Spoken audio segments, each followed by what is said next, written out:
안녕하십니까. 석강경제 브리핑입니다. 오늘은 2026년 2월 18일 수요일입니다. 오늘은 한국 증시 휴장일이기 때문에 지난 2월 13일 금요일 마감 시황을 중심으로 최근 시장 흐름을 짚어보겠습니다. 오늘도 경제 전문가 박 교수님과 함께합니다. 박 교수님 안녕하세요. 네, 안녕하세요. 오늘 휴장일이지만 지난주 마감 이후 글로벌 시장에서는 여전히 많은 움직임이 있었습니다. 특히 미국 증시가 혼조세를 보이는 가운데 기술주 쏠림 현상과 함께 밸류업 정책이 새로운 투자 포인트로 떠오르고 있는데요. 박 교수님, 최근 시장을 어떻게 보고 계십니까? 네, 지금 시장은 매우 흥미로운 국면에 접어들었습니다.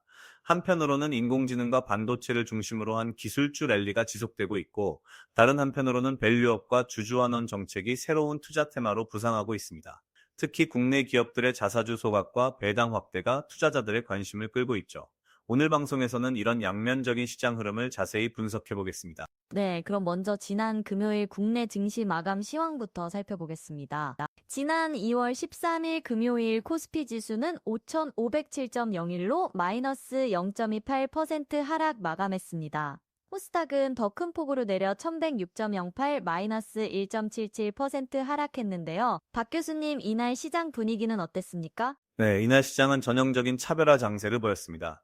코스피가 0.28% 소폭 하락에 그친 반면 코스닥은 1.77%나 급락했죠. 이는 투자자들이 대형 우량주 중심으로 포트폴리오를 재편하고 있다는 신호입니다. 특히 주목할 점은 외국인과 기관이 동반 매도세를 보였다는 건데요. 이는 미국발 변동성에 대한 우려가 반영된 것으로 보입니다. 그렇군요. 그런데 지수 하락폭에 비해 개별 종목들의 희비는 엇갈렸던 것 같습니다. 삼성전자는 상승했지만 2차 전지와 일부 테마주들은 큰 폭으로 하락했는데요. 정확한 지적입니다. 삼성전자가 18만 1200원으로 플러스 1.46% 상승하며 지수를 지탱했습니다. 시가총액 기준으로 약 3조 원가량 늘어난 것이죠. 반면 SK하이닉스는 88만 원으로 마이너스 0.90% 소폭 하락했고요. 가장 눈에 띄는 건 2차 전지 섹터의 약세였습니다. LG에너지솔루션이 39만 5천 원으로 마이너스 3.66% 급락했고 에코프로도 15만 400원으로 마이너스 3.28% 하락했습니다. 2차 전지 섹터의 약세가 두드러지네요. 특별한 이유가 있습니까? 여러 요인이 복합적으로 작용했습니다. 첫째, 중국 배터리 업체들과의 경쟁 심화 우려가 지속되고 있습니다. 둘째, 전기차 수요 둔화에 대한 우려가 여전히 시장을 짓누르고 있죠. 셋째, 최근 급등했던 종목들에 대한 차익 실현 매물이 출회된 것으로 보입니다. 에코프로의 경우 연초 이후 상당한 상승세를 보였기 때문에 조정이 불가피했던 측면도 있습니다. 그렇다면 상승한 섹터는 어디였습니까? 방어주 성격의 에너지 섹터가 선방했습니다. 두산의 너빌리티가 96,700원으로 플러스 1.26% 상승했는데요.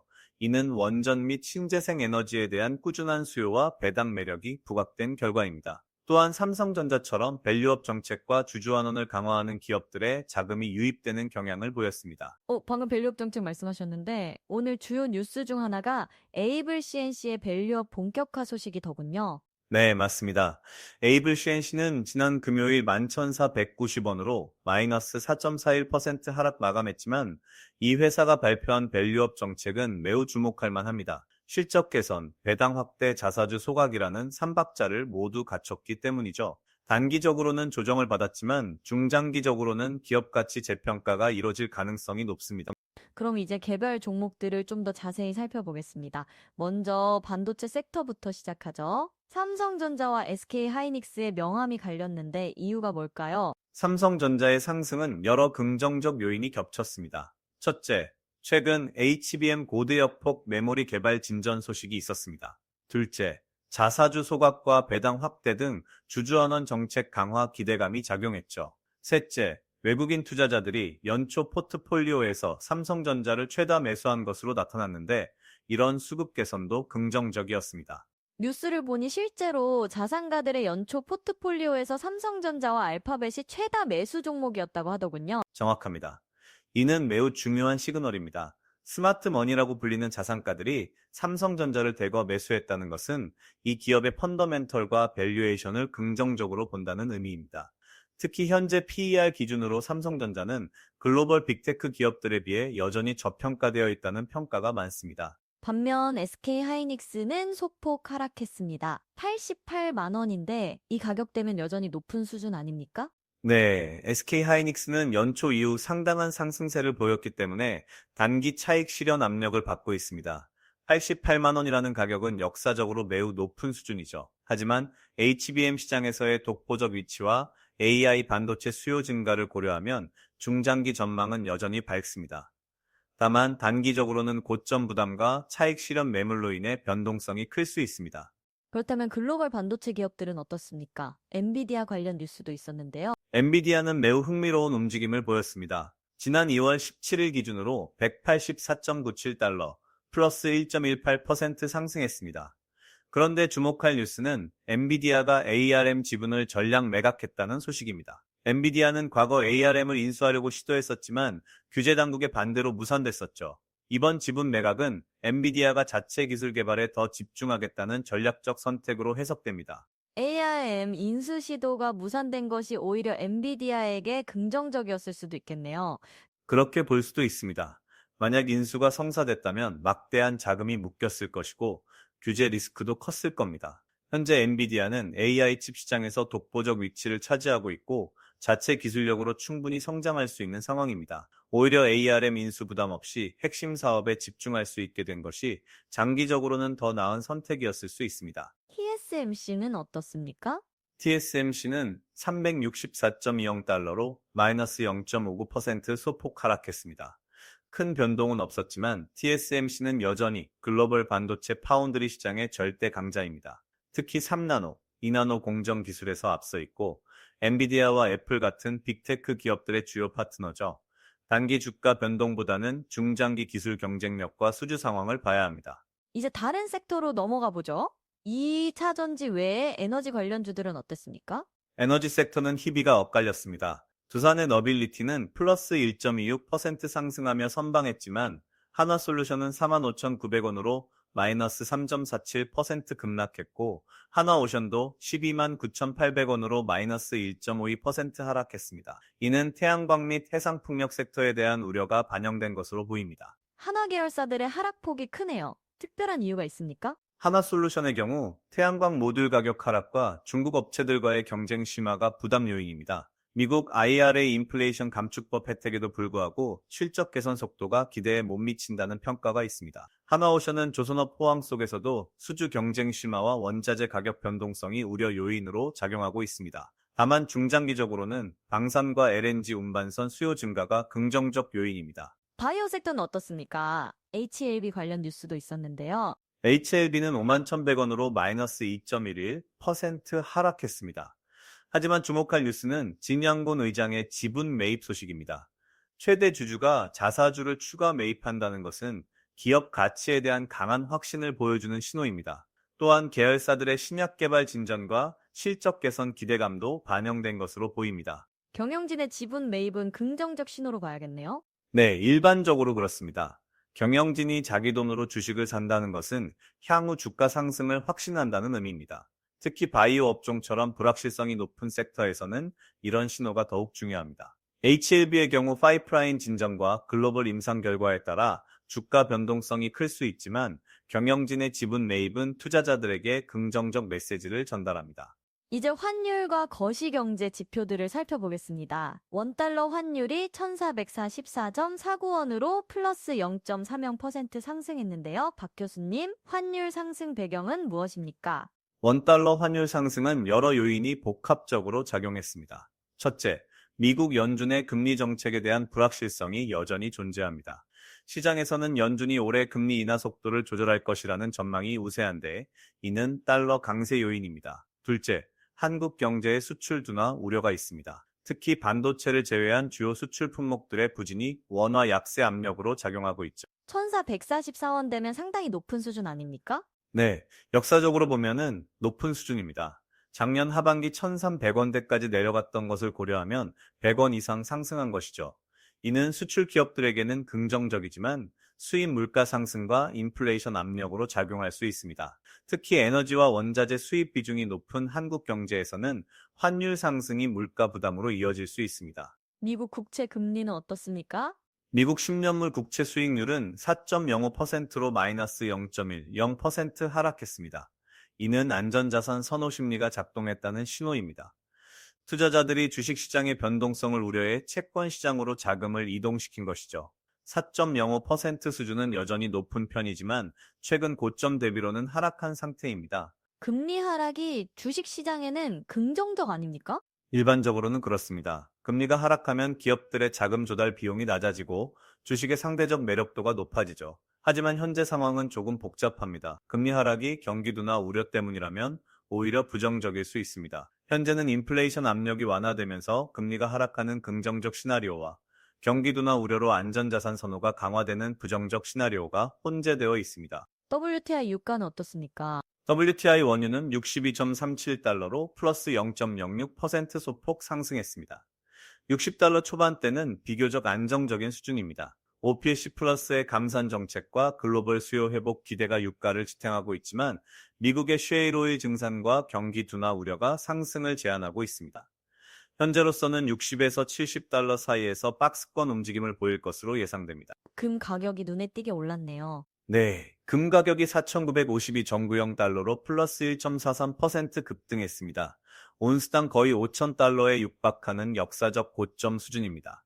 이는 지정학적 리스크, 인플레이션 우려, 그리고 주식시장 변동성에 대한 해지 수요가 복합적으로 작용한 결과입니다. 특히 중앙은행들의 금 매입이 지속되고 있고 개인 투자자들도 안전자산으로 금을 선호하는 경향이 강화되고 있습니다. 금 투자 비중을 늘려야 할까요? 포트폴리오의 일부로 금을 보유하는 것은 합리적입니다. 전통적으로 금은 주식이나 채권과 상관관계가 낮아 분산 투자 효과가 있습니다. 특히 현재처럼 시장 변동성이 높고 지정학적 리스크가 존재하는 상황에서는 금의 해지 기능이 유용합니다. 다만 금은 이자나 배당을 주지 않기 때문에 전체 포트폴리오의 5%에서 10% 정도가 적정하다고 봅니다. 이제 글로벌 증시를 살펴보겠습니다. 미국 증시는 지난 2월 17일 혼조세로 마감했는데요. S&P 500 지수는 6,843.22로 플러스 0.10%, 나스닥은 22,578.38로 플러스 0.14%, 다우는 49,533.19로 플러스 0.07% 상승했습니다. 소폭 상승이지만 모두 플러스권이네요. 네, 미국 증시는 기술주 중심으로 소폭 상승했습니다. 특히 주목할 점은 애플의 강세입니다. 애플이 263.88달러로 플러스 3.17%나 급등했는데요. 이는 신제품 출시 기대감과 서비스 부문 실적 개선 전망이 반영된 것입니다. 애플의 시가총액이 약 100억 달러 가량 늘어난 것이죠. 애플의 3% 이상 상승은 상당히 큰 폭 아닙니까? 맞습니다. 애플처럼 시가총액이 큰 기업이 하루에 3% 이상 오르는 것은 흔치 않습니다. 이는 기관 투자자들의 대규모 매수가 있었다는 의미입니다. 최근 애플은 AI 기능을 강화한 새로운 아이폰과 맥북 출시를 준비하고 있고 서비스 부문의 수익성도 개선되고 있습니다. 또한 중국 시장에서의 판매 회복 조짐도 긍정적 요인입니다. 테슬라는 하락했네요. 네, 테슬라는 410.63달러로 마이너스 1.63% 하락했습니다. 테슬라는 최근 변동성이 매우 큰 종목인데요. 전기차 판매 둔화 우려와 중국 업체들과의 경쟁 심화가 부담 요인입니다. 또한 일론 머스크의 트위터 인수 이후 경영 집중도에 대한 우려도 여전히 존재합니다. 다만 장기적으로는 자율주행 기술과 에너지 저장 사업의 성장 가능성이 있습니다. VX 지수는 어떻습니까? VIX 공포지수는 20.29로 마이너스 1.50% 하락했습니다. 20 수준은 시장이 어느 정도 불안한 상태를 의미합니다. 정상적인 시장에서는 VIX가 15 이하인데 현재는 그보다 높은 수준이죠. 다만 하락세를 보이고 있다는 것은 투자자들의 불안 심리가 조금씩 완화되고 있다는 신호입니다. 뉴스를 보니 일본 증시가 강세라고 하던데요. 네, 일본 증시가 주목받고 있습니다. 이른바 사나이 노믹스라고 불리는 사나이 총리의 경제 정책이 시장에 긍정적으로 작용하고 있습니다. 특히 반도체와 방산주가 강세를 보이고 있는데요. 일본 정부가 반도체 자금률을 높이기 위해 대규모 투자를 진행하고 있고 방위비 증액으로 방산업체들의 수혜가 예상됩니다. 일본 증시에 투자하는 것도 고려해 볼 만할까요? 일본 증시는 분산 투자 차원에서 고려할 만합니다. 엔화 약세로 수출 기업들의 실적이 개선되고 있고 기업 지배구조 개선과 주주환원 정책 강화도 긍정적입니다. 특히 반도체 장비, 소재 업체들과 방산 업체들은 중장기 성장 가능성이 있습니다. 다만 엔화 환율 변동성과 일본 경제의 구조적 문제들은 여전히 리스크 요인입니다. 장단점이 있습니다. 긍정적인 측면은 AI와 클라우드 컴퓨팅 확대로 데이터 저장 수요가 폭발적으로 증가하고 있다는 점입니다. 특히 AI 모델 학습과 추론 과정에서 막대한 데이터 저장 용량이 필요하기 때문에 샌디스크 같은 스토리지 업체들의 수혜가 예상됩니다. 하지만 주의할 점도 있습니다. 샌디스크는 웨스턴 디지털의 자회사인데 경쟁이 매우 치열한 시장입니다. 삼성전자, SK하이닉스 같은 한국 업체들과 마이크론 같은 미국 업체들과의 경쟁에서 우위를 유지할 수 있는지가 관건입니다. 서학개미들의 투자 성과는 어떻습니까? 뉴스를 보니 개인 투자자들이 외국인보다 수익률이 높았다는 기사도 있던데요. 네, 매우 주목할 만한 결과입니다. 2월 기준으로 개인 투자자들의 수익률이 외국인 투자자들보다 높게 나타났습니다. 개미 따라 투자했더니 수익률 2배라는 표현이 나올 정도죠. 이는 한국 개인 투자자들이 기술주, 특히 AI와 반도체 관련주에 집중 투자한 것이 적중했기 때문입니다. 엔비디아, 마이크로소프트, 애플 같은 빅테크 기업들이 상승하면서 수익을 냈고 샌디스크 같은 틈새 종목 발굴도 성공적이었습니다. 그렇다면은 앞으로도 개인 투자자들을 따라하면 되는 건가요? 조심스러운 접근이 필요합니다. 단기적으로는 개인 투자자들의 선택이 적중했지만 이것이 항상 지속되는 것은 아닙니다. 특히 지금처럼 기술주의 쏠림 현상이 심한 상황에서는 조정 위험도 큽니다. 분산 투자 원칙을 지키면서 개인 투자자들이 주목하는 섹터를 참고하되 맹목적으로 따라가서는 안 됩니다. 본인의 투자 성향과 위험 감수 능력을 고려해야 합니다. 두 번째 이슈로 넘어가겠습니다. 밸류업과 주주환원 정책이 새로운 투자 테마로 떠오르고 있는데요. 박 교수님, 이게 왜 중요합니까? 밸류업 정책은 한국 증시의 구조적 문제인 코리아 디스카운트를 해소하기 위한 핵심 전략입니다. 한국 기업들은 실적은 좋은데 주가는 저평가되어 있는 경우가 많습니다. 이를 해결하기 위해 정부와 기업들이 자사주, 소각, 배당 확대, 주주 환원율 제고 등을 추진하고 있죠. 에이블 CNC 사례가 대표적입니다. 에이블 CNC가 어떤 정책을 발표했습니까? 에이블 CNC는 실적 개선, 배당 확대, 자사주 소각이라는 3박자 밸류업 정책을 발표했습니다. 먼저 실적 측면에서 디스플레이 부품 수요 증가로 매출과 영업이익이 개선되고 있습니다. 둘째, 배당을 전년 대비 대폭 확대할 계획입니다. 셋째, 자사주를 소각해서 주당 가치를 높이겠다는 것이죠. 이 세 가지가 결합되면 기업 가치 재평가가 이루어질 수밖에 없습니다. 자사주 소각이 왜 주가에 긍정적입니까? 자사주 소각은 발행 주식수를 줄이는 것입니다. 같은 이익을 더 적은 주식수로 나누면 주당 순이익 EPS가 증가하겠죠. 또한 자사주 소각은 경영진이 현재 주가가 저평가되어 있다고 판단한다는 강력한 신호입니다. 투자자 입장에서는 경영진이 주주 가치를 중시한다는 메시지를 받게 되고 이는 주가 상승으로 이어집니다. 다른 기업들도 이런 정책을 추진하고 있습니까? 네, 많은 기업들이 동참하고 있습니다. 뉴스를 보면 편의점 업체들이 업황 둔화에도 불구하고 실적을 선방하면서 자사주 소각을 발표했고 일부 증권사들도 같은 정책을 추진하고 있습니다. 특히 금융당국과 거래소가 밸류업 우수 기업에 인센티브를 주는 방안을 검토하고 있어 앞으로 더 많은 기업들이 참여할 것으로 예상됩니다. 투자자 입장에서는 어떤 기업을 주목해야 합니까? 세 가지 기준으로 선별하면 됩니다. 첫째, 실적이 견조하거나 개선되고 있는 기업. 둘째, 현금 흐름이 양호해서 배당과 자사주 매입 여력이 있는 기업. 셋째, 현재 PBR 순자산 가치 대비 주가가 1 미만으로 저평가된 기업. 이 세 가지 조건을 충족하는 기업들이 밸류업 정책의 최대 수혜주가 될 것입니다. 세 번째 이슈는 시장 양극화입니다. 뉴스를 보니 상장 주식은 활발한데 KOTC 시장은 시가총액이 감소했다고 하던데요. 네, 한국 증시의 양극화가 심화되고 있습니다. 코스피와 코스닥 상장 기업들은 시가총액이 증가하고 거래도 활발한 반면 비상장 기업들이 거래되는 KOTC 시장은 위축되고 있습니다. 이는 투자자들이 유동성과 안정성을 중시하면서 상장 기업 위주로 투자하기 때문입니다. KOTC 시장의 위축이 문제입니까? 장기적으로는 문제가 될 수 있습니다. KOTC 시장은 스타트업과 중소기업들이 자금을 조달하는 중요한 통로입니다. 이 시장이 위축되면 혁신 기업들의 성장이 제약될 수 있죠. 또한 향후 코스닥 상장을 준비하는 기업들의 교두보 역할도 하는데 이 기능이 약화되는 것은 한국 증시 생태계 전체에 부정적입니다. 반면 상장 시장은 활발하다고 하셨는데 구체적으로 어떻습니까? 뉴스에 따르면 삼전과 닉스만 오른 5,000피라는 비판도 있지만 실제로는 시가총액 1조 원 이상 상장사가 42개나 늘었습니다. 이는 전체 시장이 성장하고 있다는 증거입니다. 물론 대형주 중심의 상승이 두드러지긴 하지만 중형주와 소형주 중에서도 실적이 좋고 밸류업 정책을 추진하는 기업들은 선방하고 있습니다. 네 번째 이슈로 넘어가겠습니다. CMA 머니마켓 펀드 자금이 역대 최고 수준이라고 하던데요. 네, 이것은 매우 중요한 신호입니다. CMA 잔액이 역대 최고 수준으로 증가했다는 것은 투자자들이 관망 모드에 들어갔다는 의미입니다. 주식이나 채권에 투자하지 않고 현금성 자산으로 대기하고 있는 것이죠. 반면 증권사 예탁금은 소강 상태를 보이고 있어 시장 참여 의욕이 다소 위축된 것으로 보입니다. 왜 투자자들이 관망하고 있습니까? 몇 가지 이유가 있습니다. 첫째, 미국 연준의 금리 정책 방향이 불확실합니다. 둘째, 코스피가 5,500 수준에서 추가 상승 동력을 찾기 어렵다는 평가가 있습니다. 셋째, 기업들의 1분기 실적 발표를 앞두고 있어 결과를 확인하고 투자하겠다는 심리가 작용하고 있습니다. 넷째, 지정학적 리스크도 여전히 존재합니다. CMA 금리가 높기 때문에 그냥 거기 두는 것도 나쁘지 않은 건 아닙니까? 맞습니다.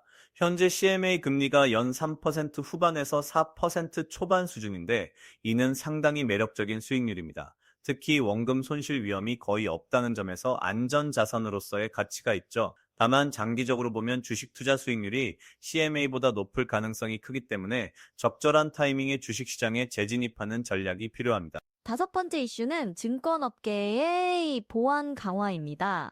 증권사들이 IT 인프라에 대규모 투자를 한다고 하던데요. 네, 최근 해킹과 사이버 공격이 증가하면서 증권사들이 보안에 적극 투자하고 테이마스, 특히 개인정보 유출과 불법 거래 시도가 늘어나면서 다중인증 시스템, 암호화 기술, AI 기반 이상거래 탐지 시스템 등을 도입하고 있습니다. 이는 투자자 보호 측면에서 매우 중요한 조치입니다. 투자자 입장에서 주의할 점은 무엇입니까? 몇 가지 기본 원칙을 지켜야 합니다. 첫째, 비밀번호를 주기적으로 변경하고 복잡하게 설정해야 합니다. 둘째, 공용 와이파이에서는 증권 거래를 하지 않는 것이 좋습니다. 셋째, 이중 인증을 반드시 설정해야 합니다. 넷째, 출처가 불명확한 이메일이나 문자의 링크는 절대 클릭하지 말아야 합니다. 다섯째, 증권사 앱을 최신 버전으로 유지해야 합니다. 마지막 이슈로 부자 아빠 로버트 기요사키의 경고가 있었는데요. 주식시장 역대급 폭락을 예고했다고 합니다. 로버트 기요사키는 부자 아빠 가난한 아빠의 저자로 유명한 투자 전문가입니다. 그는 주기적으로 시장 폭락을 경고하는데 이번에도 비슷한 메시지를 냈습니다. 그의 주장은 현재 주식시장이 과도하게 고평가되어 있고 부채 위기와 인플레이션이 결합되면 큰 조정이 올 수 있다는 것입니다. 그의 경고를 심각하게 받아들여야 합니까? 균형 잡힌 시각이 필요합니다. 기요사키는 과거에도 여러 차례 폭락을 경고했는데 맞은 경우도 있고 틀린 경우도 있습니다. 2008년 금융위기는 예측했지만 그 이후에도 계속 폭락을 경고했는데 시장은 상승했죠. 중요한 것은 그의 경고를 맹신하거나 무시하는 것이 아니라 시장에 위험 요인이 있다는 것을 인식하고 적절한 리스크 관리를 하는 것입니다. 구체적으로 어떻게 대비해야 합니까? 세 가지 원칙을 지키면 됩니다. 첫째, 분산 투자입니다. 주식, 채권, 현금, 금 등 다양한 자산에 분산해야 합니다. 둘째, 레버리지를 최소화해야 합니다. 빚을 내서 투자하면 폭락 시 큰 손실을 입을 수 있습니다. 셋째, 장기 투자 관점을 유지해야 합니다. 단기 변동성에 흔들리지 않고 우량 자산을 꾸준히 보유하는 것이 최선의 전략입니다. 이제 암호화폐 시장을 살펴보겠습니다. 비트코인이 67,664.03달러로 플러스 0.25% 소폭 상승했는데요. 박 교수님, 비트코인 시장은 어떻습니까? 비트코인은 6만 달러 중후반대에서 박스권 움직임을 보이고 있습니다. 플러스 0.25% 상승은 큰 변동이 아니지만 6만 달러 선을 안정적으로 지키고 있다는 점은 긍정적입니다. 작년 말 7만 달러 가까이 올랐다가 조정을 받았는데 현재는 재상승을 위한 에너지를 축적하는 단계로 보입니다. 비트코인 ETF 승인 이후 시장 분위기는 어떻습니까? 비트코인 현물 ETF 승인은 암호화폐 시장의 게임 체인저였습니다. 기관 투자자들이 합법적으로 비트코인에 투자할 수 있게 되면서 자금 유입이 증가했습니다. 다만 초기에 폭발적인 관심은 다소 진정되었고 현재는 안정적인 수요가 형성되는 단계입니다. 장기적으로는 ETF를 통한 꾸준한 자금 유입이 비트코인 가격을 지탱할 것으로 예상됩니다. 비트코인 반감기는 언제입니까? 다음 비트코인 반감기는 이미 지났습니다. 2024년 4월에 반감기가 있었죠. 반감기는 비트코인 채굴 보상이 절반으로 줄어드는 이벤트인데 역사적으로 반감기 이후 1년에서 1년 반 정도 지나면 가격이 크게 상승하는 패턴을 보였습니다. 현재 시점이 반감기 후 약 2년이 지난 시점이므로 과거 패턴대로라면 상승 사이클의 중후반부에 있다고 볼 수 있습니다. 그렇다면 지금 비트코인을 사야 합니까? 투자 결정은 개인의 상황과 위험 감수 능력에 달려 있습니다. 비트코인은 여전히 변동성이 매우 큰 자산입니다. 하루에 10% 이상 오르거나 내릴 수 있죠. 만약 투자한다면 전체 포트폴리오의 5% 이내로 제한하고 잃어도 괜찮은 돈으로만 투자해야 합니다. 또한 단기 투기보다는 장기 보유 관점으로 접근하는 것이 바람직합니다. 이더리움이나 다른 알트코인은 어떻습니까? 이더리움은 비트코인 다음으로 시가총액이 큰 암호화폐입니다. 스마트 컨트랙트와 디파이 탈중앙화 금융이 기반이 되는 플랫폼이죠. 이더리움 ETF도 승인되면서 기관 자금 유입이 기대됩니다. 다만 경쟁 플랫폼들이 많이 등장하면서 시장 점유율 방어가 과제입니다. 다른 알트코인들은 더욱 변동성이 크고 위험하므로 충분한 조사 없이 투자하는 것은 위험합니다. 암호화폐 규제는 어떻게 되고 있습니까? 전 세계적으로 암호화폐 규제가 강화되는 추세입니다. 미국은 SEC 증권거래위원회가 암호화폐 거래소와 프로젝트들을 엄격하게 감독하고 있고 유럽은 마이카이 규제를 도입했습니다. 한국도 가상자산 이용자 보호법이 시행되면서 투자자 보호가 강화되고 있습니다. 단기적으로는 규제가 시장에 부담이 될 수 있지만 장기적으로는 시장의 신뢰성을 높여 더 많은 투자자들이 참여할 수 있는 환경을 만들 것입니다. 이제 글로벌 이슈를 살펴보겠습니다. 박 교수님, 현재 글로벌 경제에서 가장 주목해야 할 이슈는 무엇입니까? 현재 가장 중요한 이슈는 세 가지입니다. 첫째, 미국 연준의 금리 정책입니다. 시장은 올해 두세 차례의 금리 인하를 예상하고 있지만 인플레이션이 완전히 잡히지 않아 불확실성이 큽니다. 둘째, 중국 경제의 회복 속도입니다. 중국은 한국의 최대 교역국이기 때문에 중국 경제가 부진하면 한국 수출에 직접적인 영향을 미칩니다. 셋째, 지정학적 리스크입니다. 중동 정세와 우크라이나 전쟁, 미중 갈등 등이 여전히 변수로 작용하고 있습니다. 미국 경제 지표들은 어떻습니까? 미국 경제는 연착륙 시나리오를 향해 가고 있는 것으로 보입니다. 고용 시장은 여전히 견조하고 소비도 양호한 수준을 유지하고 있습니다. 다만 인플레이션이 목표치인 2%까지 내려오는 속도가 더디다는 것이 문제입니다. 최근 발표된 소비자 물가 지수가 예상보다 높게 나오면서 연준의 금리 인하 시기가 늦춰질 수 있다는 우려가 제기되고 있습니다. 중국은 어떻습니까? 중국 경제는 여전히 어려움을 겪고 있습니다. 부동산 시장 침체가 지속되고 있고 소비 회복도 더딥니다. 중국 정부가 다양한 부양책을 내놓고 있지만 효과는 제한적입니다. 다만 제조업 PMI가 소폭 개선되는 등 일부 긍정적 신호도 나타나고 있어 올해 하반기에는 점진적인 회복이 기대됩니다. 한국 입장에서는 중국의 반도체 수입 수요가 중요한데 이 부분은 비교적 견조한 편입니다. 유럽은 어떻습니까? 유럽 경제는 침체 위기를 벗어나고 있습니다. 독일을 중심으로 제조업이 회복 조짐을 보이고 있고 유럽중앙은행 ECB의 금리 인하 기대감도 경제에 긍정적으로 작용하고 있습니다. 다만 에너지 가격 변동성과 우크라이나 전쟁의 장기화는 여전히 리스크 요인입니다. 전반적으로 유럽 경제는 완만한 회복세를 보일 것으로 예상됩니다. 일본 경제는 앞서 잠깐 언급하셨는데 좀 더 자세히 설명해 주시겠습니까? 일본은 매우 흥미로운 국면에 있습니다. 30년 가까이 지속된 디플레이션에서 벗어나 인플레이션 시대로 진입했습니다. 일본은행이 마이너스 금리 정책을 종료하고 정상화를 추진하고 있죠. 엔화 약세로 수출 기업들의 실적이 좋아지고 있고 임금도 상승하고 있습니다. 사나이 총리의 경제 정책도 시장에 긍정적으로 받아들여지고 있습니다. 특히 반도체와 방산 분야에 대한 정부 지원이 강화되면서 관련 기업들의 성장이 기대됩니다. 신흥국 시장은 어떻습니까? 신흥국들은 국가별로 희비가 엇갈립니다. 인도는 높은 경제 성장률을 유지하면서 가장 밝은 전망을 보이고 있습니다. 인도 증시도 사상 최고치를 경신하고 있죠. 반면 브라질과 남아프리카 공화국은 정치적 불안정과 재정 문제로 어려움을 겪고 있습니다. 베트남과 인도네시아 같은 동남아 국가들은 제조업 이전 수혜를 받으면서 성장하고 있습니다. 원자재 시장은 어떻습니까? 원자재 시장은 품목별로 다른 양상을 보입니다. 금은 앞서 말씀드렸듯이 4,900달러를 넘어서며 강세입니다. 원유는 60달러 초반대에서 안정적입니다. 구리 같은 산업용 금속은 중국 수요 회복 기대감으로 상승세를 보이고 있습니다. 농산물은 기후변화와 지정학적 리스크로 변동성이 큰 상황입니다. 전반적으로 원자재는 글로벌 경제 회복 기대감과 공급 제약이 맞물리면서 상승 압력을 받고 있습니다.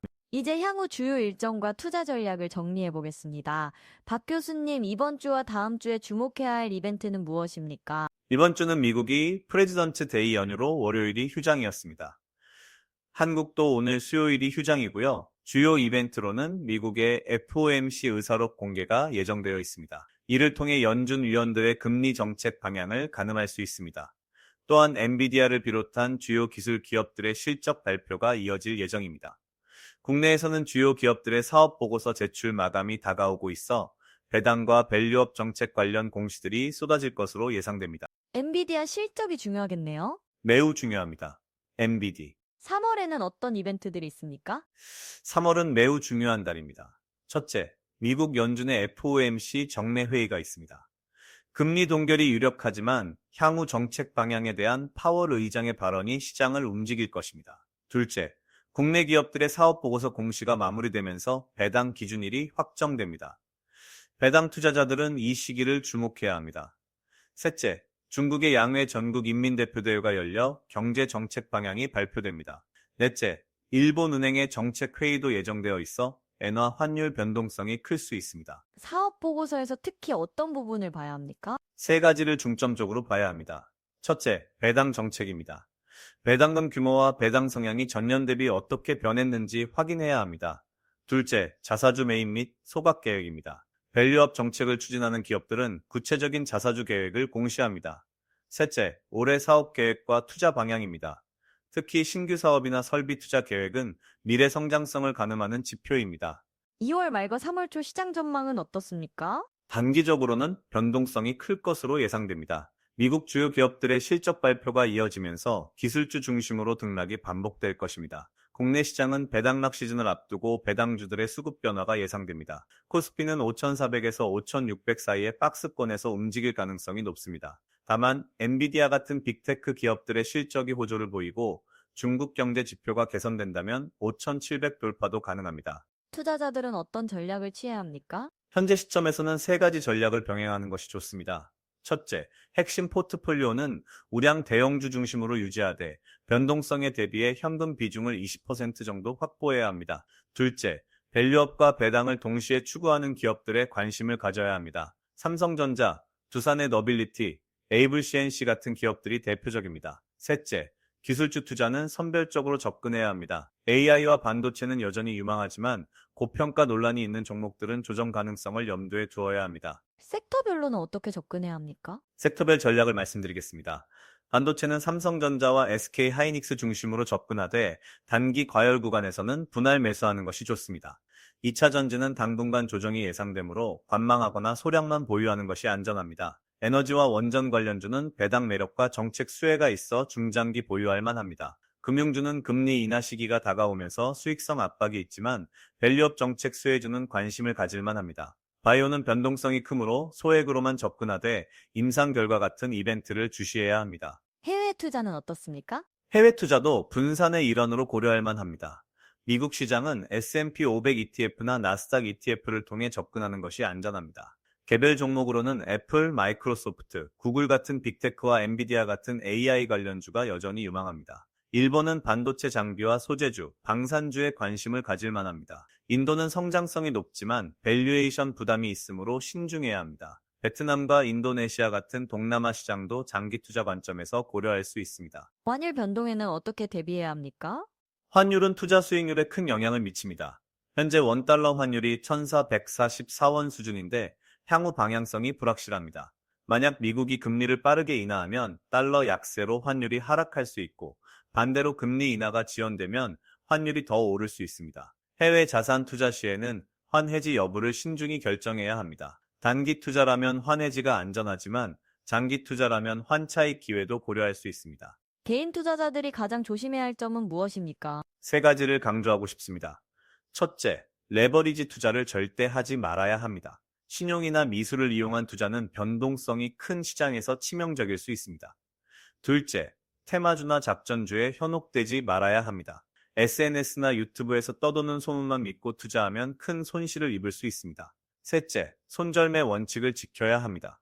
손실이 10%를 넘어가면 과감히 정리하고 다른 기회를 찾는 것이 현명합니다. 장기 투자자들에게 조언 부탁드립니다. 장기 투자자들은 단기 변동성에 흔들리지 않는 것이 가장 중요합니다. 우량 기업의 주식을 적정 가격에 매수해서 5년, 10년 보유하면 복리 효과로 큰 수익을 낼 수 있습니다.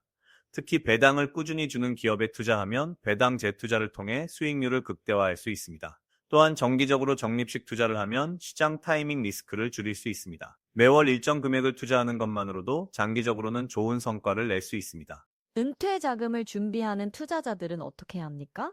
은퇴자금 투자는 안정성이 최우선입니다. 주식 비중을 나이에 따라 조절하는 것이 좋습니다.